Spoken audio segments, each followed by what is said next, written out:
Si trajo una Biblia o si tiene ahí la aplicación y quiere acompañarme, quiero que busque el Evangelio de Juan, el capítulo número 12, y vamos a leer el versículo 23 hasta el 26, 3 versículos, y de ahí vamos a sacar algunas verdades, algunos principios que nos van a ayudar en algo que yo creo que nos interesa a todos, y es en llevarle mucho fruto a Dios, porque eso es lo que Dios quiere de nosotros, que nosotros llevemos mucho fruto. Y por eso titulé el mensaje así: sin muerte, sin fruto, porque no es posible llevar mucho fruto para Dios si primero no hay una muerte que tiene que suceder. Y ahorita vamos a ver por qué digo eso a través de estos versículos que vamos a leer. ¿Están ahí? Juan capítulo 12, versículo 23. Juan capítulo 12, versículo 23 al 26. Y justo antes de leer vamos a orar, ¿está bien? Para pedir a Dios que nos ayude a comprender la palabra. Padre, en el nombre de Jesús, muchísimas gracias por este honor de poder estar juntos, Señor, en tu presencia. Tú dijiste que cuando 2 o 3 de nosotros nos reuníamos en tu nombre, que tú ibas a estar ahí, Señor. Así que por tu promesa, hoy confesamos que estás en este lugar, por tu Espíritu, y estamos muy agradecidos por este privilegio que tenemos de reunirnos como familia para exaltarte, ahora para escuchar tu voz. Así que pedimos que nos ayudes a concentrarnos, que nos abras tu palabra, que nos des un corazón hambriento, Señor, por tus palabras, y que la semilla que hoy es plantada lleve fruto a su tiempo, Señor. Muchísimas gracias, te lo pedimos en el nombre de Jesús. Amén. Bien, entonces Juan capítulo 12, versículo 23 al 26. Dice así: Jesús les dijo: ha llegado la hora de que el Hijo del Hombre sea glorificado. De cierto les digo que si el grano de trigo no cae en la tierra y muere, se queda solo, pero si muere, lleva mucho fruto. El que ama su vida, la perderá, pero el que aborrece su vida en este mundo, la guardará para vida eterna. Si alguno me sirve, sígame. Donde yo esté, allí también estará mi servidor. Si alguno me sirve, mi Padre lo honrará. En este momento Jesús está dándole una noticia muy fuerte a sus discípulos. Los discípulos para este momento estaban acostumbrados ya a vivir milagros con Jesús, a ver cosas impresionantes. Las multitudes, como nos narra un pasaje con la mujer de flujo, eran tan grandes que literalmente se apretaban alrededor de él para tratar de tocarlo tan siquiera. Entonces en este momento Jesús tenía una fama extensa. No era extraño ver a Jesús multiplicando pan para miles de personas. No era extraño ver a Jesús reprender a un endemoniado, al demonio, y verlo ahí sacudirse, ¿verdad? Y luego ser libre. Y no era extraño ver a Jesús profetizar acerca de lo que estaba por venir. No era extraño ver a Jesús hacer cosas impresionantes. Y una y otra vez Jesús venía preparando a los discípulos como para que ellos estuvieran listos para el momento de la cruz. Y sin embargo, cuando Jesús resucitó, no sé si sorpresa de Jesús, pero para sorpresa de muchos, cuando Jesús resucitó, salió de la tumba y no había nadie ahí. Entonces quiere decir que los discípulos no estaban preparados, ellos no estaban entendiendo lo que Jesús vino a hacer. Jesús aquí les da más o menos una idea de lo que él estaba por sufrir, y él dice: si el grano de trigo no cae, está hablando de sí mismo, en tierra y muere, queda solo, pero si muere, lleva mucho fruto. Él está hablando de sí mismo, se está comparando con ese grano, y él está hablando de la muerte que él tenía que sufrir. Jesús está anunciando que él iba a la cruz. Ahora, ¿por qué nos debe de interesar este pasaje? ¿Qué es lo que Jesús nos quiere hablar acá? Nos tiene que interesar muchísimo por una razón, porque Jesús nos está dando la clave para nosotros llevar mucho fruto. Y la pregunta entonces tiene que ser: ¿por qué necesito llevarle fruto a Dios? ¿Y qué es ese fruto? ¿Cuál fruto debo de llevarle a Dios? Yo necesito llevarle fruto. ¿De qué está hablando Jesús? La razón por la cual nosotros debemos de llevarle fruto a Dios es porque una vida fructífera como hijos de Dios es una señal de que realmente hemos decidido seguir a Cristo Jesús. La señal de un verdadero discípulo de Jesús es que día a día está pensando de qué manera puede glorificar a Jesús y de qué manera puede producir algo que le va a honrar a Él. Ahora, hay diferentes formas de llevarle fruto a Dios. Podemos llevarle fruto a Dios por medio de el fruto del Espíritu Santo, por ejemplo. No sé si se saben el fruto del Espíritu, ¿verdad? Quizás me pueden ayudar ahí si alguno se me escapa, pero está la bondad, la mansedumbre, está la humildad, ¿verdad? El gozo. Gracias a ustedes por están ayudando al predicador que se le olvidó. Pero podemos llevar fruto. Entonces usemos un ejemplo del fruto del Espíritu para ver cómo andamos en ese tipo de fruto. Por ejemplo, dice que una de las características del fruto del Espíritu es la amabilidad o la mansedumbre también. ¿Cómo reaccionamos nosotros cuando alguien nos provoca? ¿Verdad? ¿Cómo reaccionamos nosotros cuando vamos en el carro todos felices cantando el corito de la iglesia y de repente alguien nos pasa al frente y nos raya y se nos quiere salir el de antes? ¿Cómo reaccionamos? ¿Verdad? Ok, eso nos da una señal de más o menos cómo andamos en el fruto que debemos de llevarle a Jesús. Entonces, podemos crecer en el fruto del Espíritu, pero no es la única forma de crecer o de llevarle fruto a Dios. O sea, nuestro carácter siendo moldeado para que nos parezcamos cada día más a Jesús es fruto que le llevamos a Dios. Hay otro tipo de fruto que le podemos llevar a Dios también. En una ocasión Jesús iba caminando y dice que se sentó en un pozo, cerca de un pozo, y que había una mujer samaritana que estaba ahí, ¿verdad? Los judíos y los samaritanos no se llevaban bien, pero Jesús dijo: me es necesario pasar por Samaria. Y él estaba arriesgando su fama, por así decirlo, porque precisamente los judíos pensaban que los samaritanos no eran merecedores de Dios, ellos no eran dignos de recibir bendiciones, por todo un contexto histórico ahí. Pero Jesús va y se sienta ahí con esa mujer. Entonces tienen una conversación, ¿verdad? Estoy parafraseando por el tiempo, pero básicamente a la conclusión que llegan es que esa mujer necesitaba algo que Jesús tenía, agua viva, ¿verdad?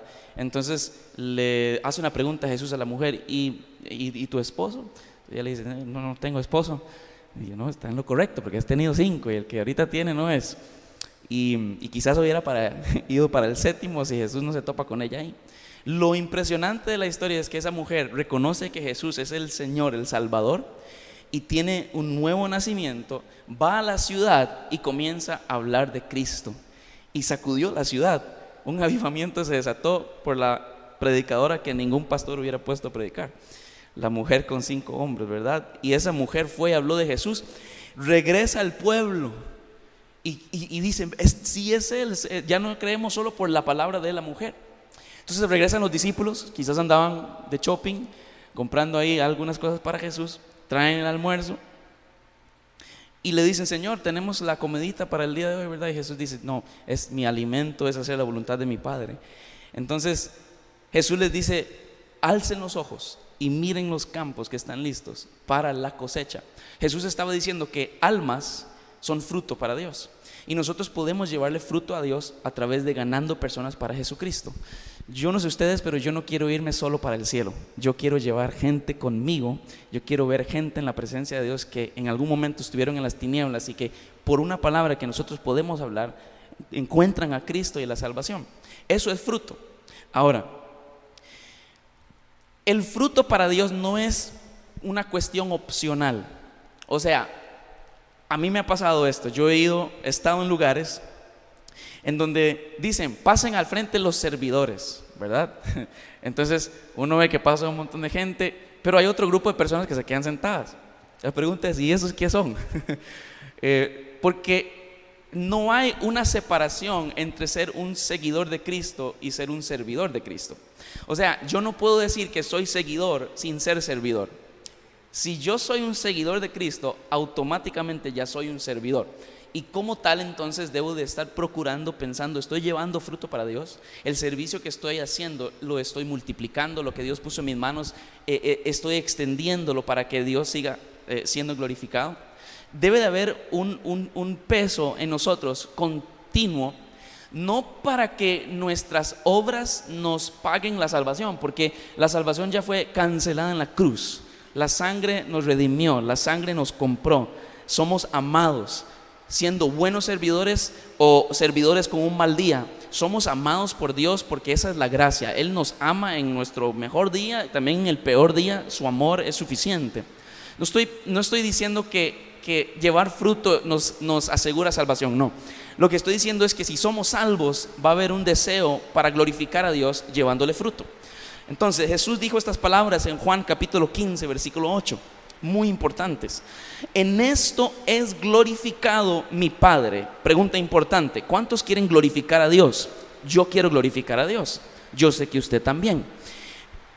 Jesús nos da la clave. En esto es glorificado mi Padre.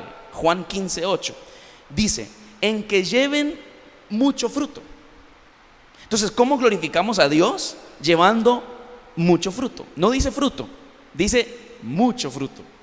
Entonces debe de haber en mí un deseo continuo por hacer crecer lo que Dios puso en mis manos. Entonces Jesús dice: en esto es glorificado, en que lleven mucho fruto y sean así mis discípulos. Ahí está, Jesús está diciendo: la marca de mi discípulo es que está peleando por llevar mucho fruto. Entonces los verdaderos seguidores de Jesús están esforzándose por llevar fruto. Jesús habla de los tiempos finales, cuando estemos en la eternidad siendo recompensados. Él habla de este momento en Apocalipsis. Él dice: miren, ya vengo pronto y traigo conmigo mi galardón para recompensar a cada uno conforme a sus acciones. Jesús no solamente fue bueno en salvarnos, sino que Él también es tan bueno que va a recompensar todo lo que usted y yo hemos hecho para el reino de Dios. Jesús nos está animando a que sigamos esforzándonos para servirle, para que otros le conozcan y para nosotros cada día crecer en conformidad con el carácter de Cristo, para que la gente siga conociéndolo a Él.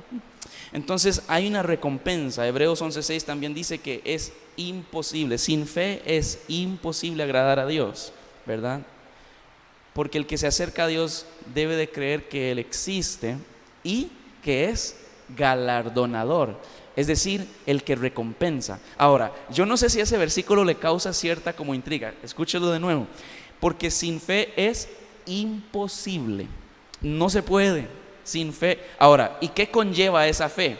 ¿Qué debo creer? Dos cosas: que Él existe. Ok, usted le pregunta a cualquier persona en la calle: ¿usted cree que Dios? Sí, hay un ser supremo, sí. Ok, y la otra: ¿y usted cree que Él te va a recompensar por su servicio? Bueno, como que no me congrego. Bueno, hay que empezar porque conozca a Jesús. No sé si me estoy dando a entender, pero es imposible acercarme a Dios sin dos características que mi fe tiene que conllevar. Primero, que Él existe. Yo creo que Dios existe, por supuesto, pero también debo creer que hay una recompensa por mi servicio. Ahora, ¿quiénes son las personas que están pensando en servir a Dios? Los que han nacido de nuevo, los que han determinado decir: Señor, te seguiré por el resto de mis días. Y yo no sirvo a Dios porque alguien me motivó a hacerlo. Yo no sirvo a Dios porque mi esposa me dice hay que servir. Yo no sirvo a Dios porque el pastor me dice que tengo que hacerlo. Yo no sirvo a Dios porque es lo que está de moda. Yo le sirvo a Él porque Él envió a su Hijo a la tierra. Yo estaba perdido en tinieblas, muerto en delitos y en pecados, y Jesucristo tomó mi lugar, fue a la cruz, y Dios Padre vio a Ran en la cruz y por eso castigó a Cristo. Pero cuando Cristo resucitó, ahora cuando Ran anda caminando por la fe, él ve a Cristo en mí y ahora yo soy hijo de Dios. tengo salvación, tengo el perdón, la gracia, tengo libre acceso al trono de la gracia de Dios, tengo el Espíritu Santo en mi corazón, soy templo del Espíritu Santo, tengo las palabras de Dios, tengo una familia de la fe, tengo la oportunidad de hablar sus maravillas. Dios me ha bendecido demasiado y como Él ha sido tan bueno, ahora yo quiero servirle a Él y creo que Él merece que yo le dé mucho fruto, porque Él a mí me ha dado demasiada bendición. Por eso le servimos y por eso es que queremos llevar fruto. Ahora, ya que entendemos que Dios quiere que llevemos fruto y ya sabemos por qué es importante llevar fruto, ahora la pregunta es: ¿y cómo comienzo y cómo lo hago? Y hay ciertas características que Jesús mencionó en estos 3 versículos que leímos, que son los requisitos indispensables. O sea, espero que mientras que yo estaba hablando, que Dios pusiera en su corazón como un deseo de decir: qué ganas de llevarle mucho fruto a Dios. ¿Alguien sintió eso? Yo también lo siento y constantemente siento que ganas de llevarle mucho fruto a Dios. Yo quiero extender el reino, yo quiero multiplicar lo que Él puso en mis manos, yo quiero seguir predicando la palabra, yo quiero seguir ganando gente para Jesús, yo quiero seguir haciendo la obra de Dios con excelencia, yo quiero seguir trabajando para Él. Y a veces, porque verdad, estamos en los últimos tiempos y Cristo viene pronto, yo a veces pienso, no lo he orado, pero a veces pienso: qué ganas de que no viniera para seguir sirviendo.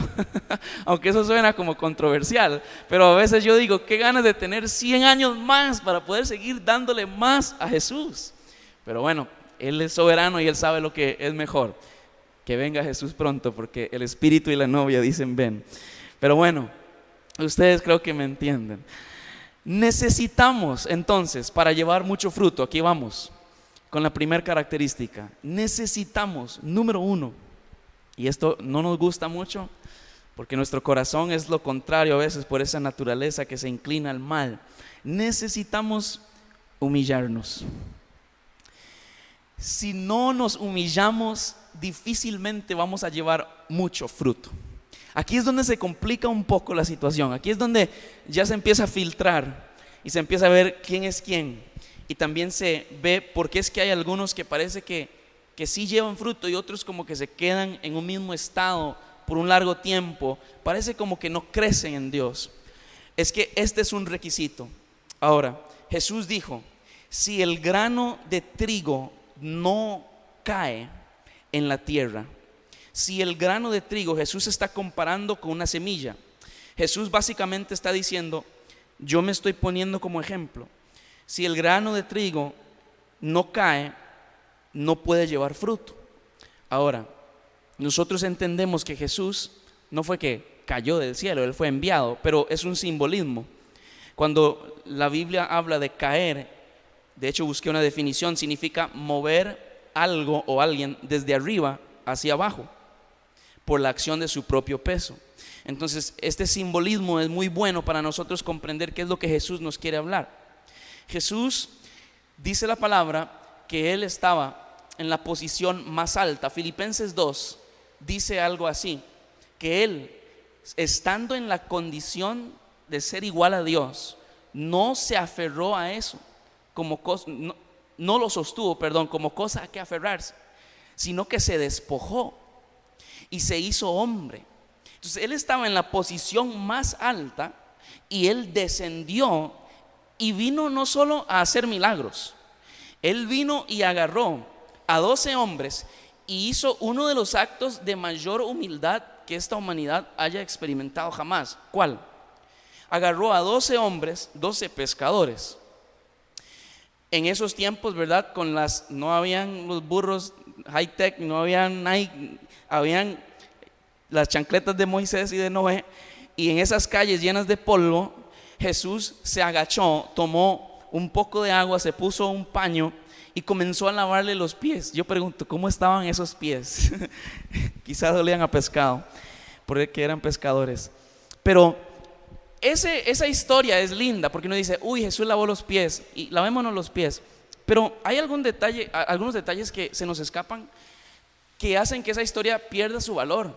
Yo no sé si usted sabía, pero en ese tiempo la costumbre de los judíos era que cada casa, para honrar a un invitado, tenía un esclavo que tenía la tarea de lavarle los pies a los que llegaban a la casa. Y era una falta de respeto no tener a alguien lavándole los pies a los invitados. O sea, si yo llegaba a una casa a tomar café y no me lavaban los pies, yo estaba tomando eso como una indirecta de que usted no es tan importante. Resulta que Jesús manda a los discípulos al aposento y dice: vayan y preparen la cena, estoy por llegar. Llega Jesús, están comiendo, y luego él en media cena, ojo, interrumpió la comida, puso a un lado el pancito, ¿verdad? Y lo que estaban comiendo, y comenzó a agacharse. Por eso es que ahora entiendo por qué Pedro se enojó. Pedro, ¿verdad? Siempre bueno para hablar, a veces no decía lo correcto, pero Pedro se levantó y dijo: Jesús, no, usted está equivocado. O sea, Jesús, usted está entendiendo lo que usted está haciendo. Usted no puede hacer eso. Usted está básicamente tomando papel de esclavo. No, Jesús, no, jamás me vas a... Por eso es que Pedro brincó, porque cuando Jesús comienza a lavar los pies, los discípulos entendieron lo que estaba pasando. Jesús está haciendo el trabajo del esclavo. Esta es la gloria de Cristo, es el camino de la humildad, que Él, estando en la posición de ser igual a Dios, no se aferró a eso como algo por qué gloriarse, más bien se despojó, vino a la tierra y tomó la posición de esclavo y le lavó los pies a estos hombres para darles una lección, y les dijo: ustedes me llaman Señor, me llaman Maestro, ¿verdad? Sí, Señor y Maestro. Bien, entonces lo que yo he hecho, háganlo ustedes. ¿Qué estaba diciendo Jesús? Si ustedes se creen muy grandes, el reino no se trata de ser grande, el reino se trata de humillarnos para servirnos los unos a los otros. Si queremos llevar mucho fruto, necesitamos humillarnos, porque si no, no lo vamos a lograr. No hay manera de llevar fruto sin humildad, es imposible. Veamos este otro caso. ¿Alguien lucha con la humildad? Mira cómo yo lucho con esa cuestión. Un orgullillo que se sale de vez en cuando. Especialmente el matrimonio es el mejor lugar para que salga a la luz cuánto orgullo hay en ese corazoncito, ¿ah? No digan amén a eso, pero yo sé la pelea, yo conozco. Veamos esta imagen. Dice que ustedes saben por qué hoy existe el diablo. El diablo nunca fue, no siempre fue diablo. El diablo en un momento era un ángel hermoso, de los más hermosos. Pero dice la palabra que un día le subió un pensamiento al corazón: voy a subir al trono y voy a poner mi trono donde está Dios. ¿Y qué pasó con Satanás? Bueno, hoy Satanás, en ese momento se llamaba Lucifer. ¿Qué pasó con él? Dice Jesús en otra ocasión: yo vi a Satanás caer del cielo como un rayo. Es la imagen perfecta de lo que Jesús dijo: el que se exalta será humillado, pero el que se humilla será exaltado. El diablo quiso la posición de Dios y terminó y terminará por una eternidad en la más baja. Cristo, siendo Dios, se despojó de ser igual a Dios y ahora tiene el nombre que es sobre todo nombre, porque Él se humilló hasta lo sumo. Se hizo obediente hasta la muerte, y muerte de cruz. La humildad genuina no tiene que ver con el estado económico o con el estado de la casa, porque hay gente que dice: es que qué casita más humilde. No, las casas no pueden ser humildes, porque si una casa es humilde también puede ser amable, ¿verdad? O sea, la humildad no tiene que ver con nuestro estado económico, la humildad tiene que ver con el corazón, y la verdadera humildad es obediente. Si Cristo Jesús vino a la tierra para entregarle su voluntad a Dios, y básicamente Jesús dijo: todo lo que usted diga, eso es lo que yo hago. Yo no voy a tomar ninguna decisión sin que usted esté bien con ella.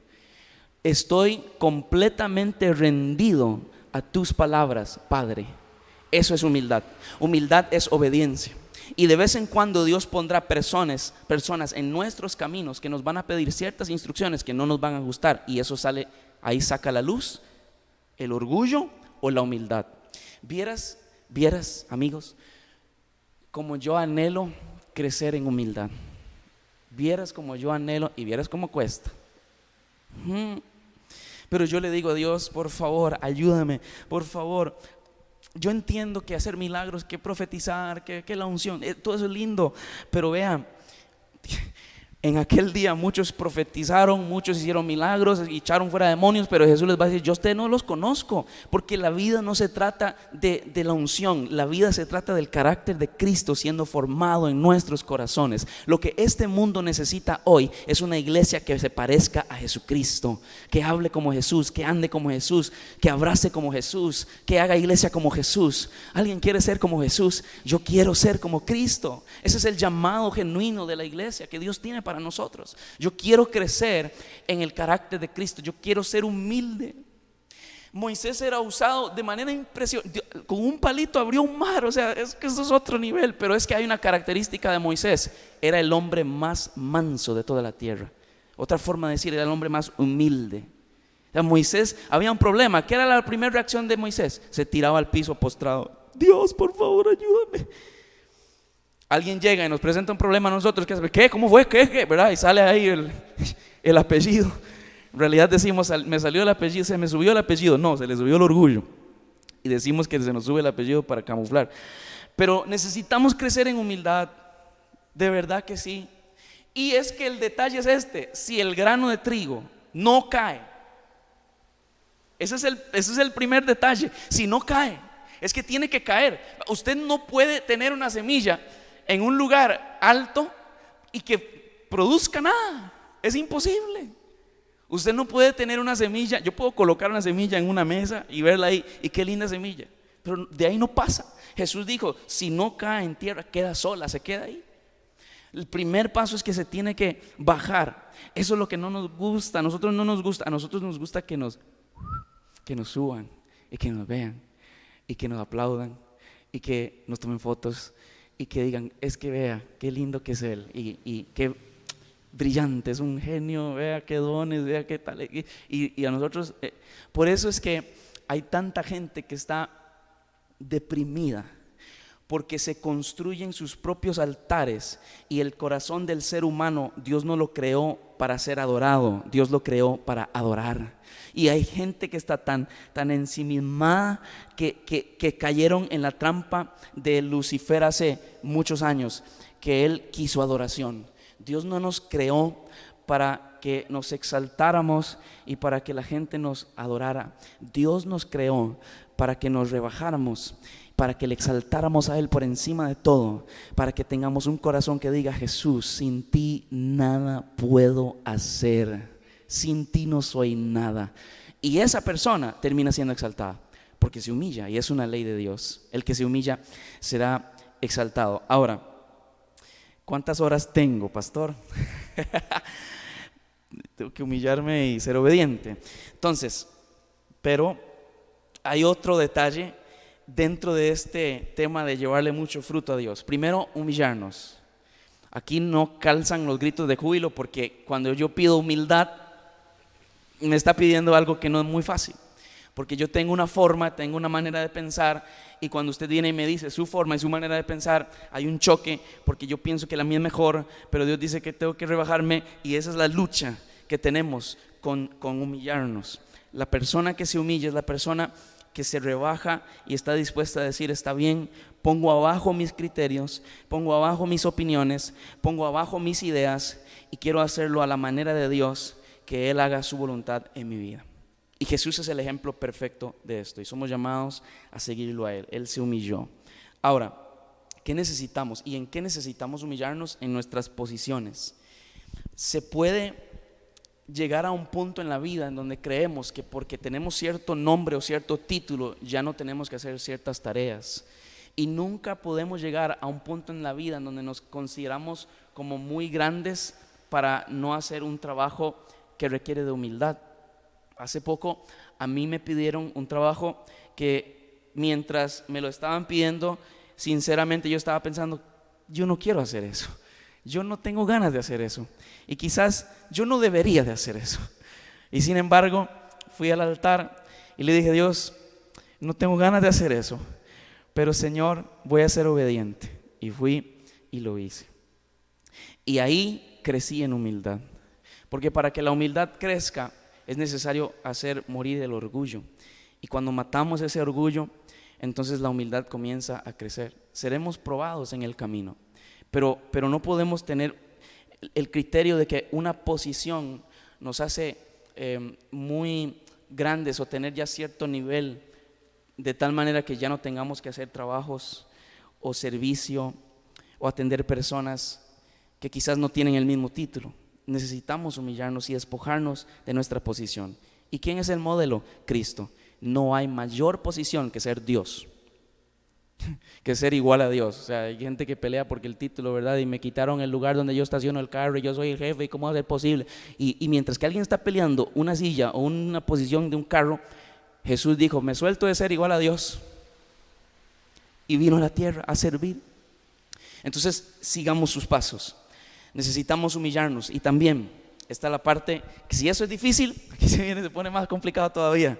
Pero yo sé que quieren llevar mucho fruto, así que por eso les voy a compartir lo siguiente. El siguiente paso, si quiere llevar mucho fruto, necesita morir. Si no bastará con caer, con humillarme, ahora le voy a agregar ahí: hay que morir. Y ahora, ¿verdad? Por supuesto hay que aclarar, no estoy hablando de que se vaya a tirar de un puente o algo por el estilo, no, estoy hablando de una muerte espiritual, de una muerte invisible, una muerte en nuestro caminar con el Señor de fe. Ahora, Jesús dijo: si el grano de trigo no cae en tierra y muere, queda sola. Pero si muere, lleva mucho fruto. Entonces, debe de haber una muerte, debe de existir una muerte. ¿Cuál es esta muerte? Muerte significa, un significado que encontré: fin de la vida.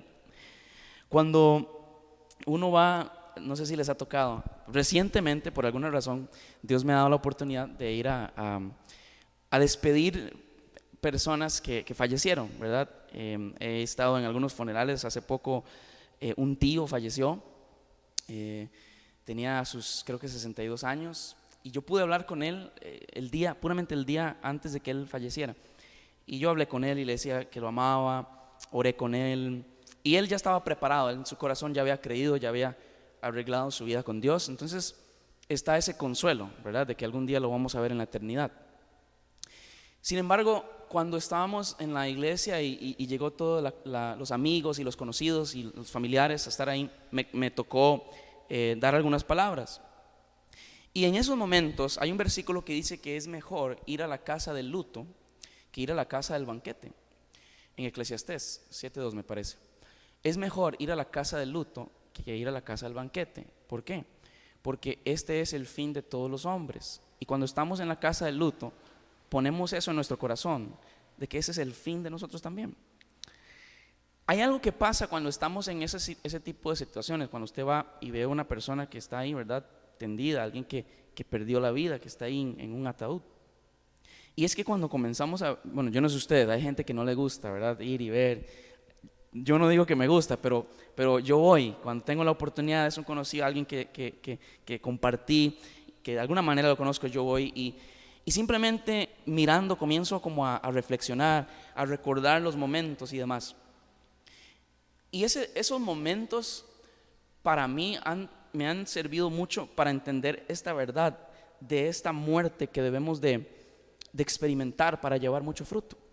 Hay una característica clave que cada vez que voy a un velorio o que estoy cerca de un ataúd y veo a la persona que está ahí muerta, hay una característica, y es que no reacciona ante nada de lo que le está pasando a su alrededor. Y eso a mí me ayuda a comprender qué es lo que Jesús quiere de nosotros. Y aquí quizás quiero como detenerme un poco y que meditemos un poco. Quiero estacionarme acá en este punto unos minutos, porque esto es algo que yo estoy experimentando personalmente, y es algo que le estoy orando a Dios y le estoy pidiendo que me ayude a lograrlo. De hecho, quería leerles un versículo. En Mateo 26, 66, Jesús está siendo interrogado por los sacerdotes, están por llevarlo a la cruz, ¿verdad? Ya Judas llegó y lo entregó. Entonces lo amarraron, le pusieron las cadenas y él sale. Van a la casa del sumo sacerdote, están ahí de madrugada, le están interrogando. En un momento el sumo sacerdote le dice: te conjuro por el Dios viviente que nos digas si eres. Entonces Jesús dice: sí, yo soy el Mesías, yo soy el ungido. Y él, por esa razón, entonces él se rasga sus vestiduras y dice: tiene que ir a la cruz, ustedes lo escucharon, blasfemó, vamos a crucificarlo. Entonces dice que en ese momento, este es el versículo, el sumo sacerdote se rasgó entonces las vestiduras y dijo: ha blasfemado, ¿qué necesidad tenemos de más testigos? Ustedes acaban de oír su blasfemia. ¿Qué les parece? Y ellos respondieron: que merece la muerte. Entonces unos lo escupieron en el rostro. Unos le escupieron en el rostro. Y creo que fue ayer que yo me quedé en esa frase, simplemente meditando, simplemente analizando. Hasta se me hacía la boca agua cuando lo pensaba, porque me imaginaba escupiendo, me imaginaba saliva. Y yo decía: ¿cómo se puede sentir que alguien le escupa el rostro? Yo creo que no hay mayor humillación. Entonces yo estaba meditando en eso y yo me hice una pregunta: ¿qué haría yo si a mí en media prédica se me acerca un hermano? Bueno, quizás no hermano, es la evidencia de que no es hermano, o hermano resentido, pero de eso resentido, y llega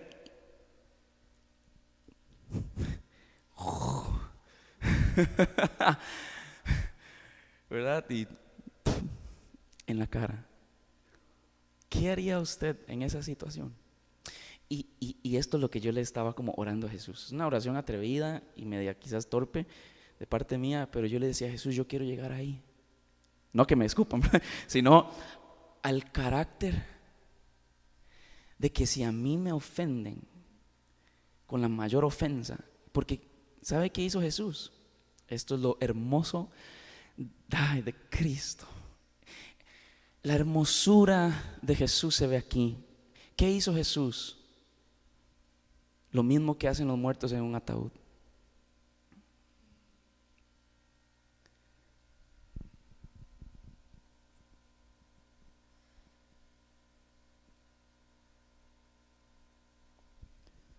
No hizo nada.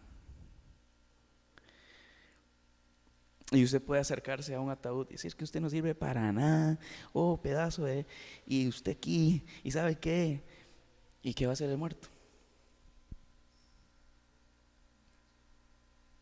Usted sabe que hiciera así, ¿cómo? Qué susto. Pero no va a hacer eso, ¿qué va a hacer?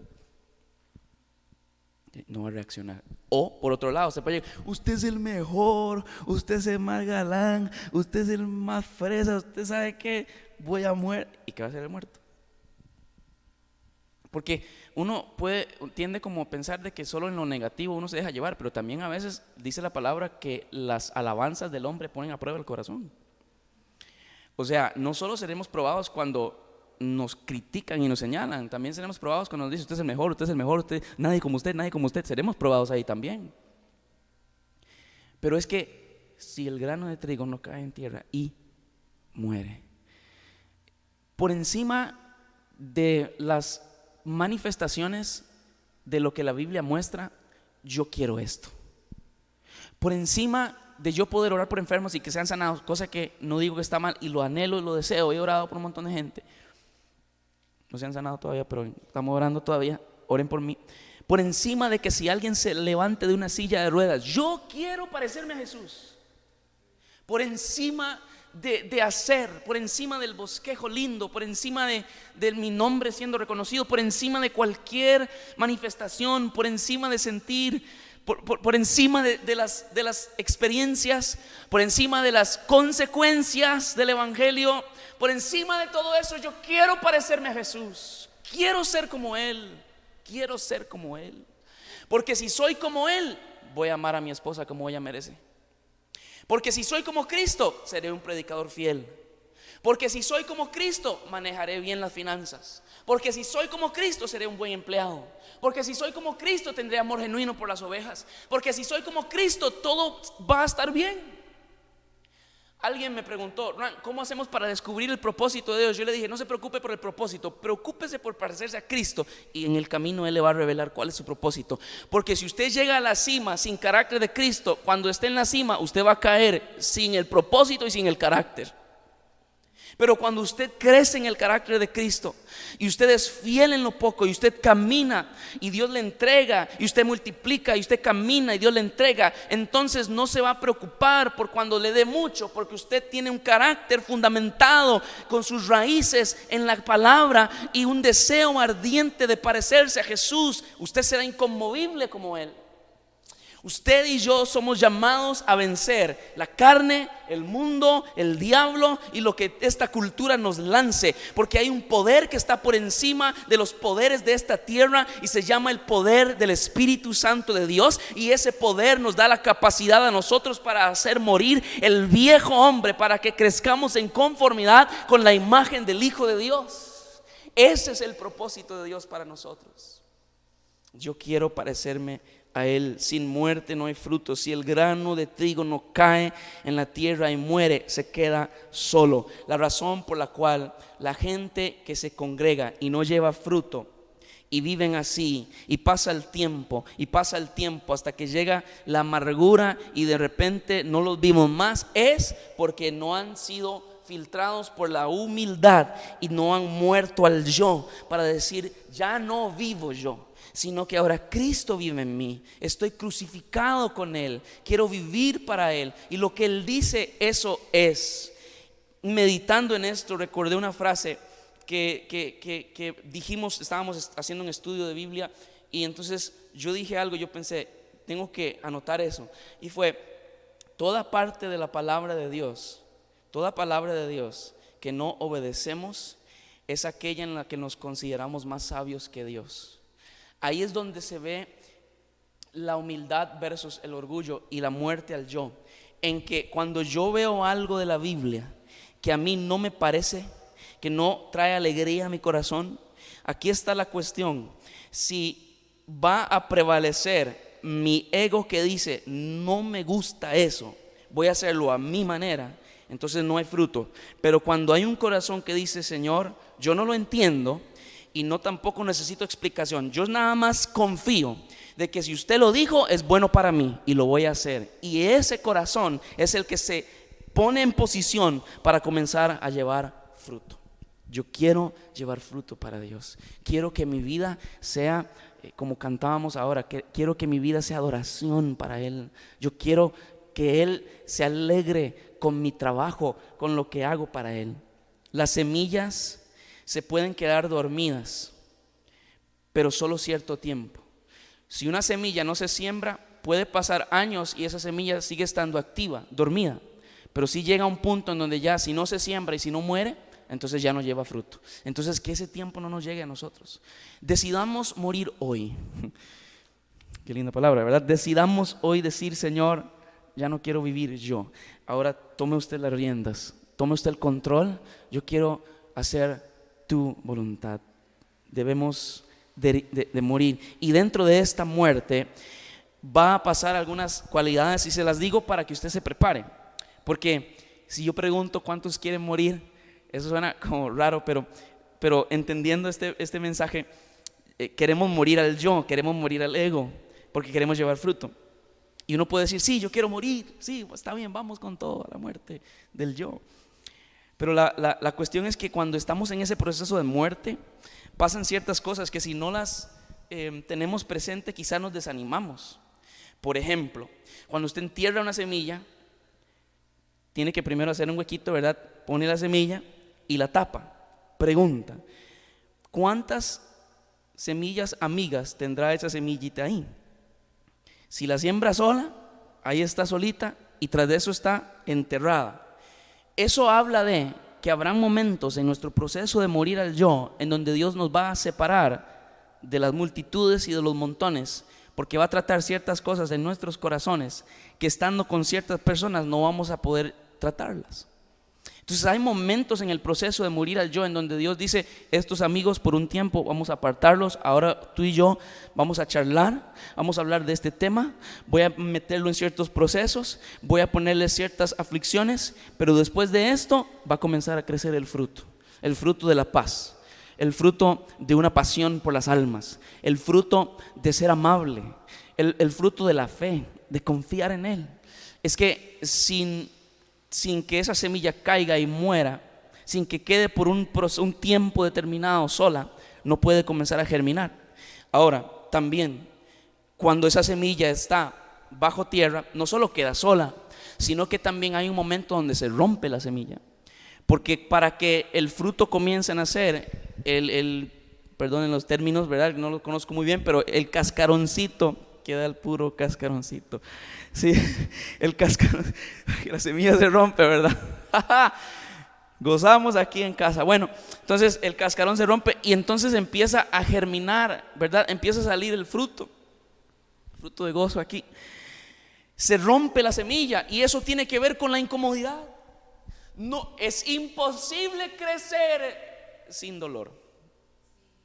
Entonces, queremos crecer en Dios, queremos ser gigantes para Dios, ¿verdad? Queremos ser héroes de la fe, queremos marcar la generación, queremos extender el reino, queremos ser valientes y esforzados, queremos que Dios nos tome en cuenta y ser una voz.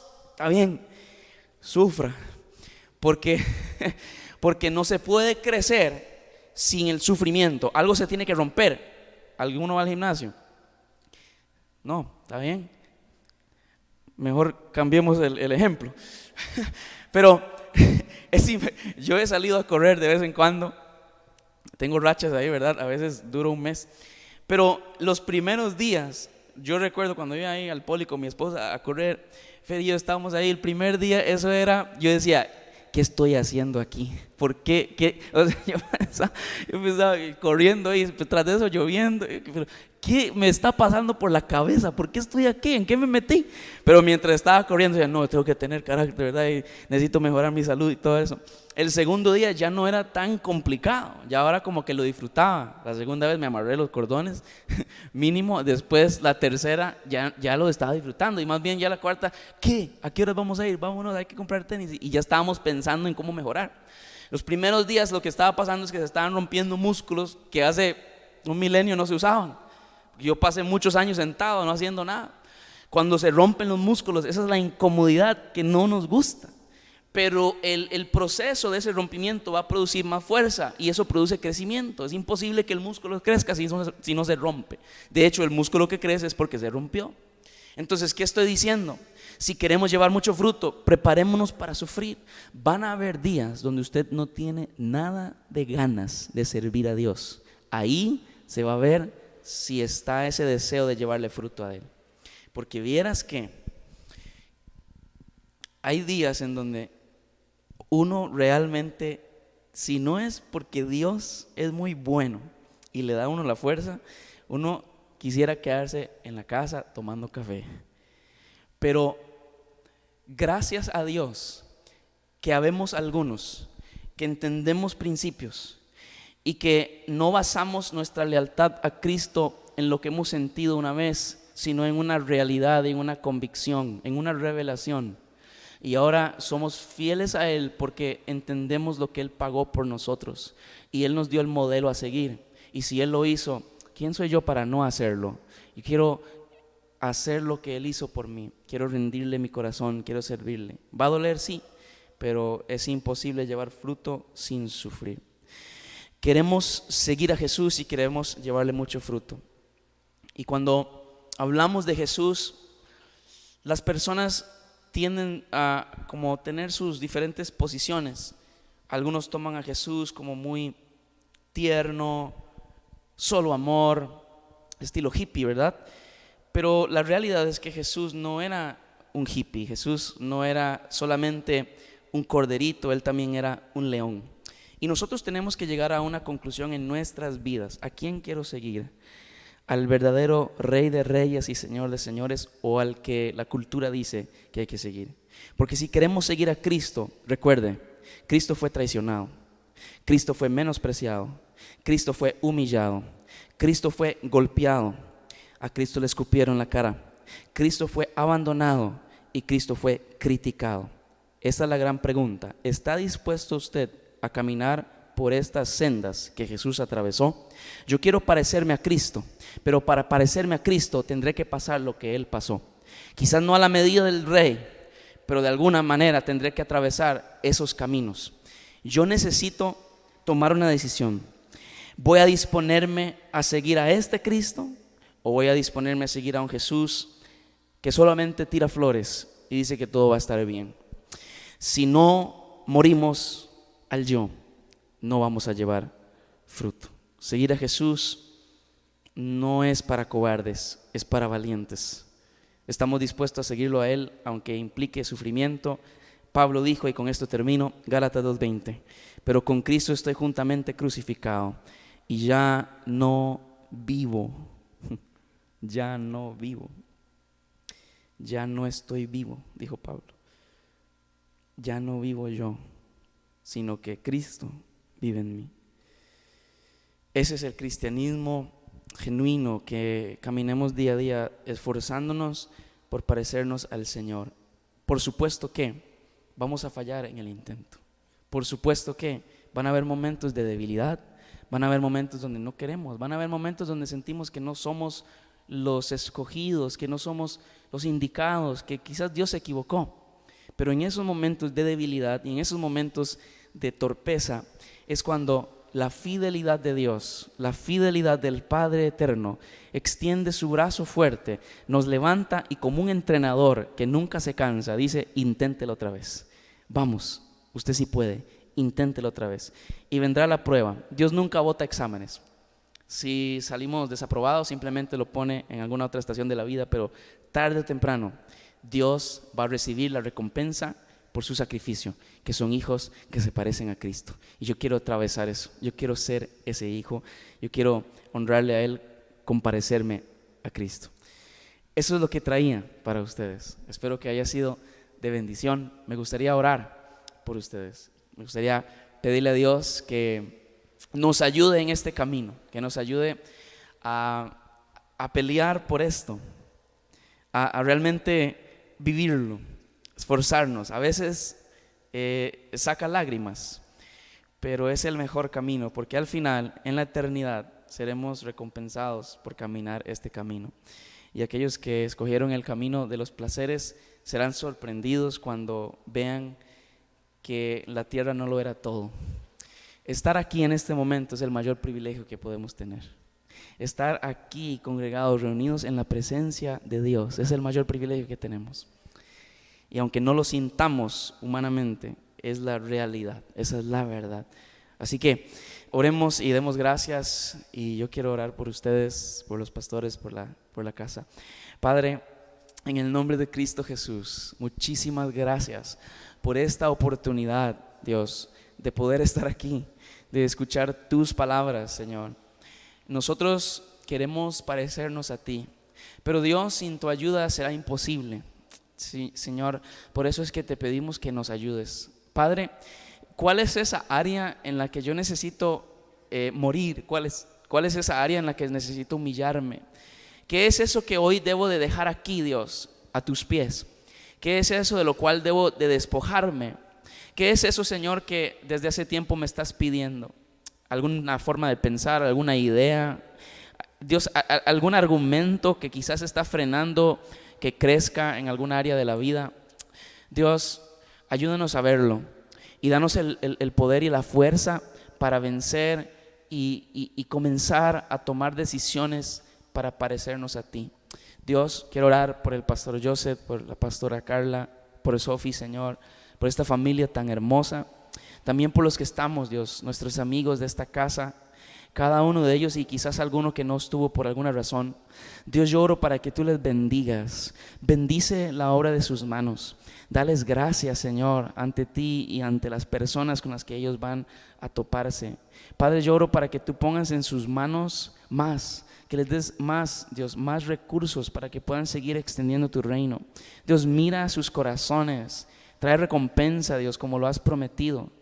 Porque al que te sirve, tú dijiste que tú le honrarás. Honra a tus siervos, a tus hijos. Bendice, Señor, la visión de esta casa. Bendice, Dios, a los que vienen de camino, que quizás ni los conocemos aún, pero que estarán con nosotros. Padre, oramos para que Iglesia Abba pueda ser un lugar en donde tu presencia habita, en donde tu presencia se percibe, se palpa, y que de aquí, Señor, pueda salir como ríos de agua viva para esta ciudad, en el nombre de Jesús. Pedimos, Señor, esta ciudad para tu gloria.